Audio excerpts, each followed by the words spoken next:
അങ്ങനെ പറയുന്ന ഒരു അമ്മ ഉണ്ടെങ്കിൽ നടക്കില്ല. പ്രകൃതി വികൃതി സംസ്കൃതി എന്ന് പറയും. പ്രകൃതി വികൃതി സംസ്കൃതി.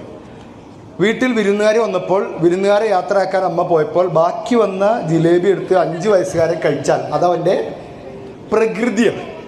പക്ഷെ കഴിക്കുന്നതിൻ്റെ ഇടയിൽ ജ്യൂസ് തട്ടിമറിച്ചിട്ടാൽ അത് വികൃതിയായി. ഇനി സംസ്കൃതി ഉണ്ട്. അമ്മ വരുന്നവരെ കാത്തു നിന്നിട്ട് അമ്മ എടുത്തോട്ടെ, അതാണ് സംസ്കൃതി. നമ്മൾ കുറച്ച് നേരത്തെ സ്കൂളിലെത്തി, ഗേറ്റ് അടച്ചു കിടക്കുന്നു, എന്ത് ചെയ്യും? മതിന് ചാടും. അത് പ്രകൃതിയാണ്, പിള്ളേരുടെ പ്രകൃതിയായി ചാടും. ഗേറ്റ് തല്ലി പൊട്ടിച്ചിട്ട് കയറുന്നതാണ് വികൃതി. സംസ്കൃതി എന്താ നിങ്ങൾ പറ? എക്സ്ട്രാ ചാവി ഉണ്ടാക്കി വന്ന് എന്താ ടീച്ചർ വരുന്നവരെ കാത്തു നിന്നിട്ട് കയറുന്നതാണ് സംസ്കൃതി.